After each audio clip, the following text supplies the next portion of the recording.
নরেন্দ্রনাথের ভাই মহেন্দ্রনাথ দত্ত বরানগর মঠে এসে দেখেন ভগবান বুদ্ধের মতো নরেন্দ্রনাথও চক্রমণ করছেন। স্থির দৃষ্টি, মহা তেজপূর্ণ মুখমণ্ডলী এবং বাহ্যজ্ঞান শূন্য। মনটা কখন তার শরীর ছেড়ে চলে গেছে, কিন্তু অভ্যাসবশত তিনি পদচারণা করে যাচ্ছিলেন। মহেন্দ্রনাথ বিশেষ একটি দরকারে নরেন্দ্রনাথের কাছে এসেছিলেন, কিন্তু অনেক চেঁচামেচি করেও তার মনটি নামানো গেল না। সন্ধ্যা প্রায় আগত, এদিকে মহেন্দ্রনাথকেও বাড়ি ফিরে আসতে হবে, তাই জন্য তিনি রাখাল মহারাজকে ধরলেন।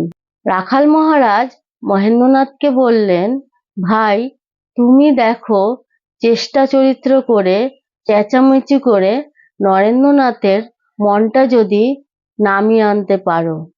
তুমি নরেন্দ্রনাথের সামনে গিয়ে চেঁচামেচি করো, আমরা তোমার পেছনে থাকবো। ভাই, এই উপকারটা তুমি আমাদের করো।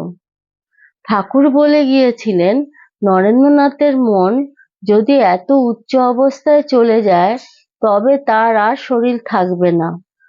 সেই জন্য নরেন্দ্রর গুরু ভাইরা রাখাল মহারাজ, শরৎ মহারাজ, নিরঞ্জন মহারাজ আরো অন্যান্য সকলেই অত্যন্ত উদ্বিগ্ন ও ভীতত্রস্ত হয়ে পড়েছিল। মহেন্দ্রনাথ তখন নরেন্দ্রনাথের সামনে গিয়ে খুব চিৎকার করে তাকে ডাকাডাকি করছিলেন, কিন্তু নরেন্দ্রনাথের কোনো সংজ্ঞাই ছিল না। শুধুমাত্র তিনি আগের মতো চক্রমণ করে যাচ্ছিলেন।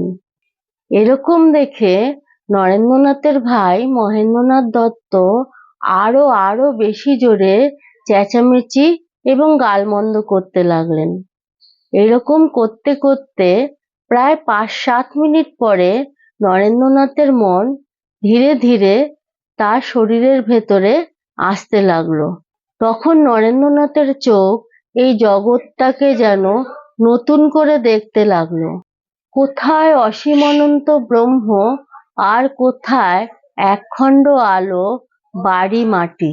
নরেন্দ্রনাথের মনটা যখনই খানিকটা তার শরীরে আসতে লাগলো, পরক্ষণেই আবার মনটা তার উচ্চ স্তরে চলে যেতে লাগলো। এইভাবে 2-3 মিনিট হওয়ার পরে নরেন্দ্রনাথ অস্পষ্ট স্বরে কি অ বলতে লাগলেন। চারিদিকে অনিমেষ দৃষ্টিতে কি যেন দেখতে লাগলেন। কিছুই যেন নরেন্দ্রনাথ বুঝতে পারছিলেন না। ক্রমে ক্রমে তিনি অল্প অল্প করে প্রকৃতস্থ হতে লাগলেন।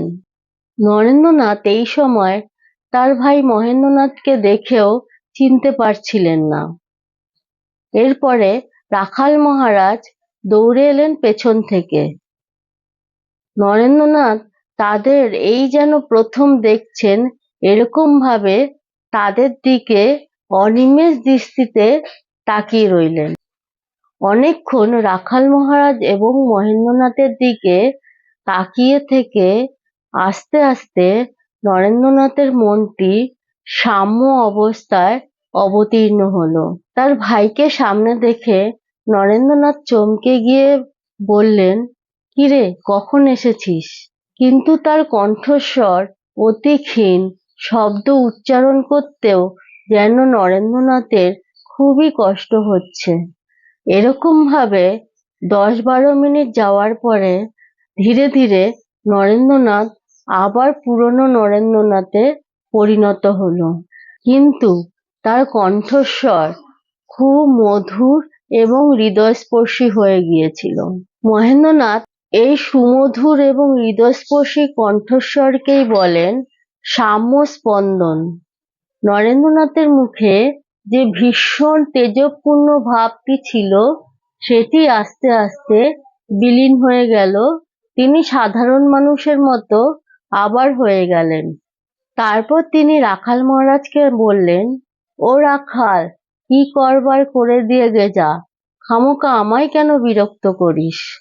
উচ্চ অবস্থা থেকে মনটি নামিয়ে দেওয়া এবং নরেন্দ্রনাথকে দিয়ে কথা বলানোটাই রাখাল মহারাজের মুখ্য উদ্দেশ্য ছিল, এবং তাই হলো। এরপরই শরৎ মহারাজ ও অন্যান্য গুরু ভাইরা দৌড়ে এলেন এবং নরেন্দ্রনাথের সাথে নানা রকম কথাবার্তা বলে তার মনটি নামিয়ে রাখার চেষ্টা করছিলেন। নরেন্দ্রনাথের বিষয়ে এই অদ্ভুত সুন্দর ঘটনাটি শুনে আপনাদের কেমন লাগলো জানাবেন।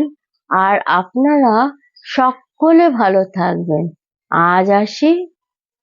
ওম শান্তি শান্তি শান্তি। হরি ওম তৎসৎ।